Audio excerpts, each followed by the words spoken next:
Being someone who pleases people sounds, on the face of it, like a very good idea. But it's a pattern of behavior riddled with problems, as much for the perpetrator as for their audience. The people pleaser is someone, who might at times be oneself, who feels they have no option but to mould themselves to the expectations of others, and yet harbours all manner of secret and at points dangerous reservations and resentments. They act like the perfect lover when their real feelings are much darker. They give their assent to plans they hate, and they confuse everyone around them by failing to express in due time, with the requisite courage, their authentic needs and ambitions. Putting it bluntly, we could say that the people pleaser is a liar. It sounds brutal, but the people pleaser is lying for poignant reasons, not in order to gain advantage, but because they are terrified of the displeasure of others.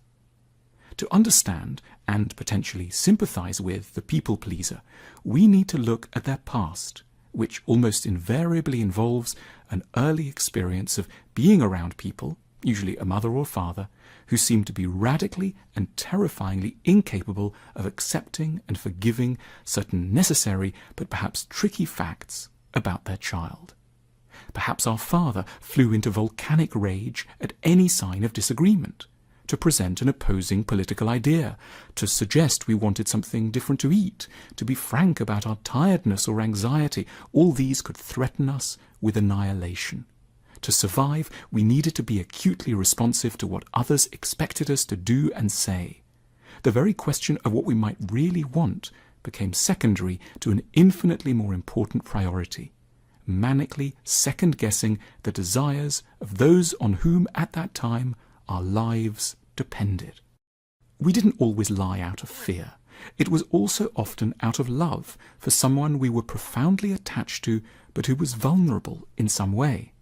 We lied out of a longing not to set off another marital row, a desire to keep a depressive parent in a good mood, and to avoid adding a further burden to what seemed like an already very difficult or sad life.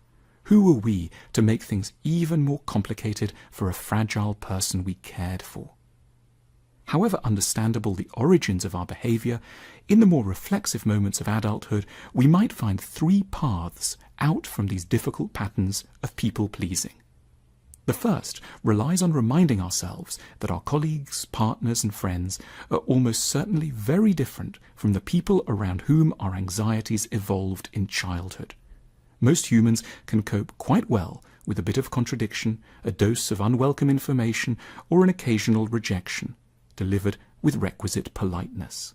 The other is not going to explode or dissolve. We learned a very particular habit of relating to the world around a group of people who were not representative of humanity as a whole. Secondly, we need to acknowledge the inadvertently harmful side effects of our behaviour. We may genuinely have good intentions, but we are endangering everyone by not speaking more frankly. At work, we aren't doing anyone a service by withholding our doubts and reservations.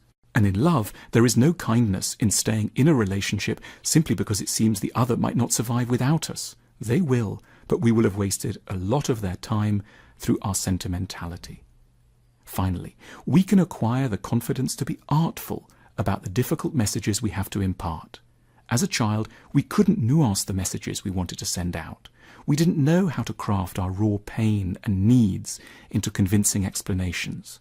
But now it's open to us to be firm in our views, but extremely genial as well. We can say no while indicating that we feel a lot of goodwill. We can say someone is wrong without implying that they are an idiot. We can leave someone while ensuring they realize how much a relationship meant to us.